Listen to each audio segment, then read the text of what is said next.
Hello friends, I'm Harish Demla from Accurate Fortune Astrology। दोस्तों आज हम बात करेंगे सैटर्न की 6th हाउस की प्लेसमेंट के बारे में। आइए देखते हैं कि यदि एरीज लगन के 6th हाउस में शनिदेव बैठ जाएं तो हमें किस तरह के फल देंगे। दोस्तों 6th हाउस का रिलेशन डेथ से है, डिसीज से है, एनिमीज से है, लिटिगेशन से है और झगड़ों से है, ऑब्स्टेकल से है, स्मॉल पेट्स से है, हमारे मामा से है और day to day routine life से है और सर्विस से है।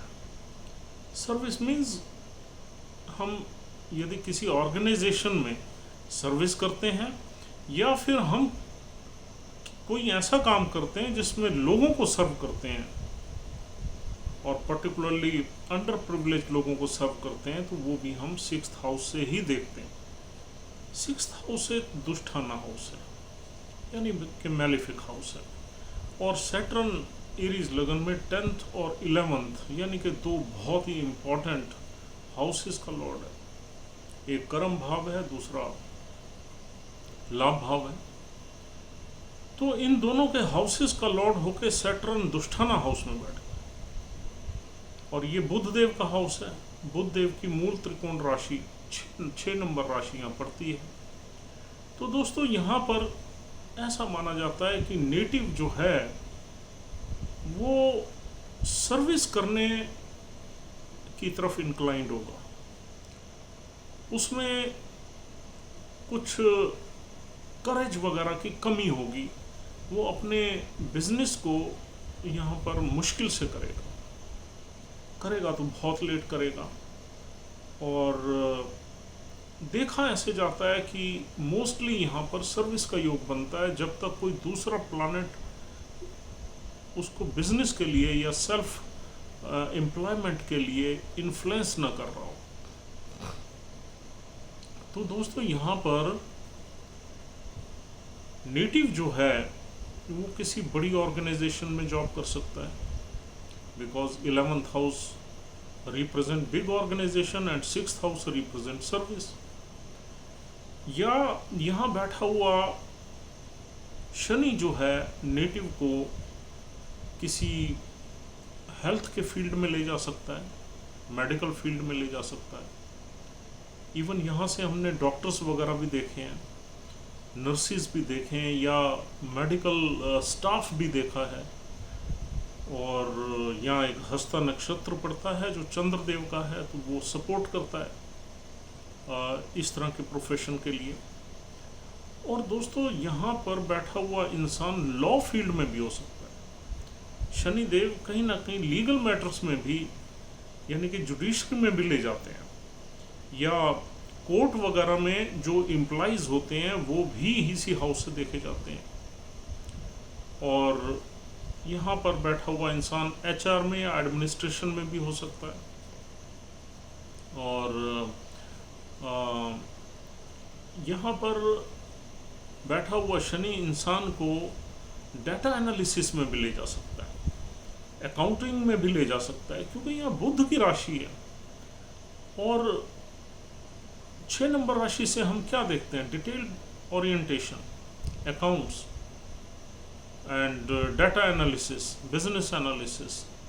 लेकिन यहाँ पर जो भी नेटिव होगा जिसके चार्ट में ये योग होगा, ये इंसान वर्कहॉलिक होगा, लंबे घंटों तक काम करने वाला होगा, बहुत मेहनती होगा। चाहे ये कहीं भी काम करेगा, he will be involved, I mean long hours in his profession, daily basis।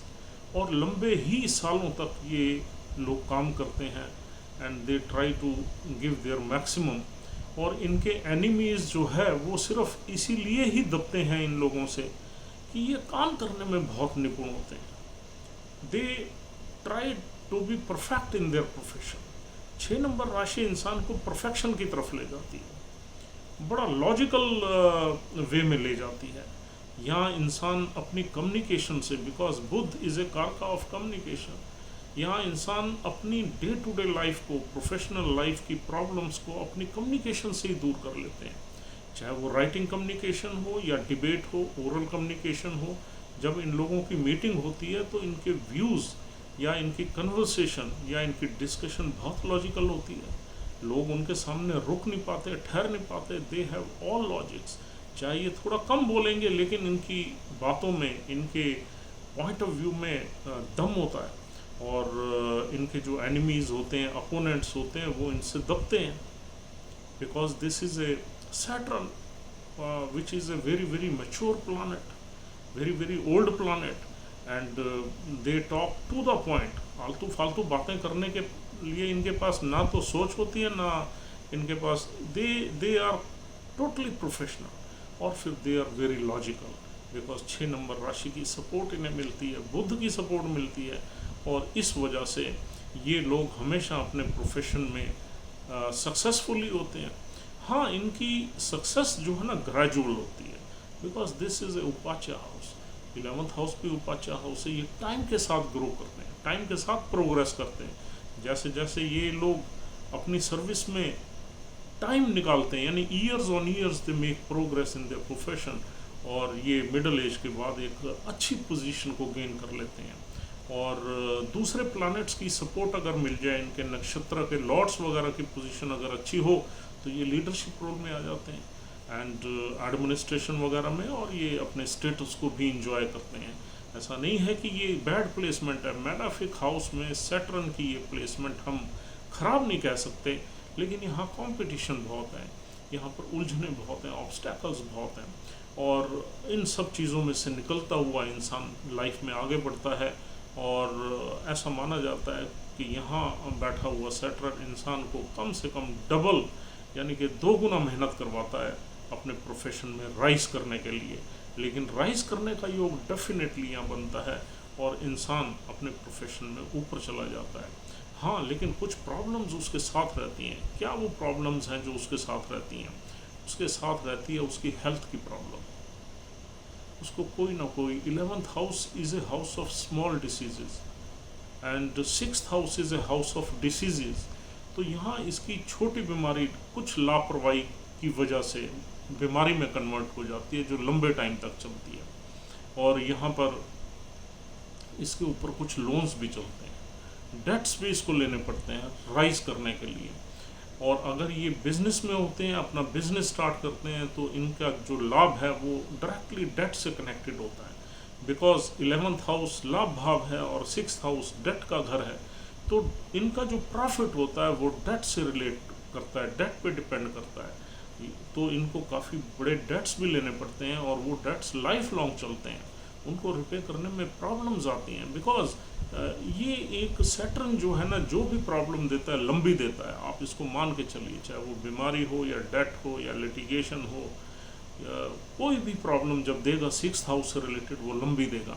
तो यहाँ पर इंसान जो है कहीं ना कहीं अपने लाभ को कमाने के लिए अपने ही प्रोफेशन में डेट्स का सहारा लेता है। और even if he is in service, तो भी उस पर डेट्स बने रहते हैं, डेट्स चढ़े रहते हैं, और वो डेट्स के साथ ही जीवन जो है बिताता है, ऐसा माना जाता है। और ये लिटिगेशन का भी घर है। तो यहाँ पर बैठा हुआ इंसान अगर बड़ी ऑर्गेनाइजेशंस में काम करता है, यहाँ पर एक फाइनेंशियल ऑर्गेनाइजेशंस का भी योग बनता है, क्योंकि ये डेट का हाउस है और that all relates to financial dealings. तो यहाँ पर हमने देखा है जो लोग बैंक में काम करते हैं या किसी फाइनेंशियल ऑर्गेनाइजेशन में काम करते हैं या किसी डेट डिपार्टमेंट में लोन्स वगैरह में काम करते हैं, तो भी वो इसी हाउस से ही इन्फ्लुएंस्ड होता है प्रोफेशन। और उसमें भी यानी कि ये लोग जो है काफ़ी सक्सेस वगैरह ले लेते हैं आगे जाके मेहनत करके। और दोस्तों, यहाँ पर ऐसा माना जाता है कि फाइनेंशियल ऑर्गेनाइजेशन में जब ये लोग काम करते हैं या किसी बड़ी इंडस्ट्री में काम करते हैं, तो इन पे कुछ ना कुछ लीगल केसेस भी चलते हैं। यानी कि कुछ अगर किसी बैंक में है, फाइनेंशियल ऑर्गेनाइजेशन में है, तो वहाँ पर कुछ इनसे इस तरह की गलतियां भी हो जाती हैं जिससे लीगल प्रोसीडिंग्स में ये आ जाते हैं, चाहे वो ऑर्गेनाइजेशन पे केस चलें, but they are part and parcel of those legal cases and they have to attend the dates. अगर ये अपने काम करते हैं तो भी इन पे कुछ ना कुछ लिटिगेशन लाइफ में चलते ज़रूर हैं, चाहे 2-3 चलेंगे, लेकिन the native will definitely face some sort of litigation in this placement. और दोस्तों, ये एक कंपटीशन का घर है, यहाँ हमेशा इंसान एक टारगेट से लगा रहता है और एक फाइट रहती है। एक यूँ कहना चाहिए कि लाइफ में आगे बढ़ने के लिए ही has to take part in the competitions with his enemies और with his opponents in this placement. और वो उन ऑब्स्टेकल्स में से निकलता हुआ ही सक्सेस की सीढ़ी पे या सक्सेस की स्टेयर पे चढ़ता है। लेकिन हाँ, यहाँ पर सैटर्न जो है बहुत मैच्योर प्लानट है, ऐसा माना जाता है कि सैटर्न नेटिव को आगे ले जाता है, टाइम के साथ डेफिनेटली एक अच्छे पोजीशन में उसको ज़रूर ले जाता है। और दोस्तों, ये हाउस जो है हमारे जो एल्डर सिबलिंग्स हैं उनसे हमें ज़्यादा अच्छी रिलेशनशिप नहीं रखने देता। और यहाँ पर अगर ये वेल प्लेस सैटर्न हो, इस पर कोई मैलिफिक इफेक्ट ना हो। मैलिफिक इफेक्ट मीन्स यहाँ पर अगर यानी कि मंगल ना बैठा हो या राहु ना बैठा हो, केतु ना बैठा हो, तो यहाँ पर हमें अपने मामा की सपोर्ट मिलने का योग बनता है, क्योंकि ये हमारे मामा का भी घर है। तो यहाँ पर शनिदेव आके बैठेंगे तो कुछ ना कुछ हमारे मामा से हमें सपोर्ट मिलने का योग बनता है। और दोस्तों, यहाँ बैठा हुआ शनि हमारा जो है ना सारे मैलिफिक हाउसेस को ही देखता है, यानी कि उसकी पहली दृष्टि 8th हाउस पे जाती है, 3rd एस्पेक्ट, और 7वीं दृष्टि उसकी 12वें घर पे जाती है, और 10वीं दृष्टि उसके 3रे घर पे जाती है, और वो 6ठे घर में बैठा ही है। तो now Saturn is covering all the malefic houses out of his this placement. अब ऐसा माना जाता है कि मैलिफिक हाउसेस यानी सैटर्न जो है 8th हाउस का कारक ही है, मतलब कारक ही है। तो 8th हाउस से रिलेटेड जितने भी ऑब्स्टेकल्स हैं उनको वो अच्छे से हैंडल करता है, उसको वो जो प्रॉब्लम्स होती हैं उनको वो अच्छे से फेस करता है। एंड यहाँ पर अगर लाइफ देखी जाए तो इंसान की अच्छी होती है, क्योंकि 8th हाउस सैटर्न का अपना ही है, यानी कि मंगल का घर है और सैटर्न कारक है इस घर के। तो सैटर्न यहाँ से हम लॉन्जेविटी वगैरह देखते हैं, इंसान की लाइफ देखते हैं, तो यहाँ पर एज इंसान की अच्छी मानी जाती है। और दोस्तों, यहाँ पर जो सडन इवेंट्स होती हैं जो वो उनको सैटर्न यहाँ बैठा हुआ अच्छा हैंडल करता है। नेटिव जो है यहाँ कॉम्पिटेंट होता है इन प्रॉब्लम्स में से गुजरने के लिए। और यहाँ पर उसकी जो सीक्रेट पॉलिसीज़ होती हैं वो भी अच्छा काम करती हैं, जो 8th हाउस से एक्टिवेट होती हैं अपने प्रोफेशन में या जॉब में। He becomes a little bit secretive and he keeps certain important information with himself due to 8th house aspect, और उनको वो तभी यूज़ करता है जब उनकी ज़रूरत होती है। और 12वें घर से यहाँ पर थोड़ा सा ऐसा माना जाता है कि खर्चे इंसान के ज़्यादा होते हैं, खर्चों को मैनेज करते करते उसे डेट्स का सहारा लेना पड़ता है, और उसी वजह से उसे काफ़ी ट्रबल्स फेस करनी पड़ती हैं 12th हाउस के खर्चों को। हालांकि वो मैनेज करने की कोशिश ज़रूर करता है, मैनेज कर भी लेता है, लेकिन हाँ, क्योंकि डेट का घर है तो डेट्स का सहारा उसे लेना ही पड़ता है, 6ठा घर। और इसकी जो यहाँ पर विदेश जाने का भी योग बनता है, यानी कि एम्प्लॉयर जो है इस नेटिव को कहीं ना कहीं फॉरेन ट्रैवल्स कराने में भी सपोर्ट करता है, because he becomes very hard working and dedicated worker, और उस वजह से ये फॉरेन असाइनमेंट या फॉरेन ट्रैवल्स करने का योग बनता है, लेकिन काम के सिलसिले में। और इमेजिनेशन जो पावर है यहाँ पर काफ़ी रहती है, एक्टिवेटेड रहती है, और जो है यहाँ पर नेटिव में कॉम्पिटेंसी पूरी होती है काम में, परफेक्शन एंड कॉम्पिटेंसी। और दोस्तों, यहाँ से बैठा हुआ सैटर्न जब 3rd हाउस को देखता है तो 3rd हाउस स्मॉल सिबलिंग्स का है, ट्रैवल्स का है, शॉर्ट ट्रैवल्स का है, मेहनत का है, भाग दौड़ का है। तो यहाँ पर हमने पहले ही बोला है, भाग दौड़ बहुत रहती है, ट्रैवल्स रहती हैं, शॉर्ट ट्रैवल्स भी रहती हैं इंसान की। और जो छोटे भाई बहन हैं उससे ज़्यादा नहीं बनती, क्योंकि 6th हाउस दुष्टाना हाउस है। तो दुष्टाना हाउस में बैठा हुआ सैटर्न रिलेशनशिप को लेके हम बहुत अमेजिंग नहीं कह सकते, बहुत अच्छा नहीं कह सकते। तो एल्डर सिबलिंग से और यंगर सिबलिंग से उसकी ज़्यादा नहीं बनेगी, और लेकिन भाग दौड़ करने में he will be very competent, hard working and dedicated person. तो इन सभी दृष्टियों से सैटर्न जो है कुछ बेनिफिट्स लेगा, कुछ चीज़ें लूज़ करेगा, लेकिन फिर भी हमने देखा है कि यहाँ पर बैठा हुआ सैटर्न नेटिव को काफ़ी कॉम्पिटेंट बनाता है, and he faces all the up downs in his life and proceed ahead to success, I mean in the latter half of his life. तो यहाँ पर 36 साल के बाद इंसान एक अच्छी पोजीशन में, एक स्टेबल पोजीशन में पहुँचता है, और उसके बाद कंटिन्यूसली राइज करता है, and he command a good social respect out of his dedication, out of good service and out of hard work। उसकी एक रिकॉग्निशन होती है सोसाइटी में, सोशल स्टेटस अच्छा वो बना लेता है, और उसकी जो इच्छाएं होती हैं 11th हाउस से रिलेटेड, जो उसकी डिज़ायर्स होती हैं लाइफ में, पूरी ज़रूर होती हैं, लेकिन एक लंबे संघर्ष के बाद। तो दोस्तों यहाँ बैठा हुआ शनि नेटिव को कुछ इस तरह से रिजल्ट्स देता है, which we have discussed, and I hope that this is a useful discussion for you, and you are relating yourself to this conversation if you have such yoga in your chart। हाँ, यहाँ पर बैठा हुआ शनि या तो आपको उत्तर फाल्गुनी नक्षत्र में मिलेगा जो सूर्य देव का है, वहाँ आप सूर्य देव की पोजीशन देख लीजिए। सूर्य देव अगर बली हैं तो ये आपको एडमिनिस्ट्रेटिव जॉब्स में काफ़ी ऊपर ले जाएगा, यानी कि सूर्य देव 1st हाउस में है, 5th में है, 9th में है या 10th में है। ये बेस्ट प्लेसमेंट है सूर्य की। अगर सूर्य देव इस पोजीशन में है और उत्तर फाल्गुनी नक्षत्र में, यानी कि शनि देव 0 से 10 डिग्री तक बैठे हुए हैं, तो डेफिनेटली आप अपने प्रोफेशन में एक हायर पोजीशन पे, लीडरशिप रोल में ज़रूर पहुंचोगे। आपको ये मान लेना चाहिए, टेक इट इन नोट। और अगर यहाँ पर शनि देव चंद्र के नक्षत्र में, हस्ता नक्षत्र में, और चंद्र की पोजीशन अच्छी है, तो ये आपको कहीं ना कहीं HR या मेडिकल फील्ड वगैरह की तरफ ले जाता है। अगर केतु की पोजीशन भी अच्छी है आपके चार्ट में, तो यहाँ पर इंसान डॉक्टर भी बन जाता है और अच्छा राइज करता है, अच्छे पैसे कमाता है। लेकिन चंद्र की पोजीशन अच्छी होनी चाहिए, यानी कि चंद्र पहले घर में हो सकता है, दूसरे में हो सकता है, चौथे में हो सकता है, 5वें में हो सकता है, 9वें में हो सकता है, 10वें में भी हो सकता है।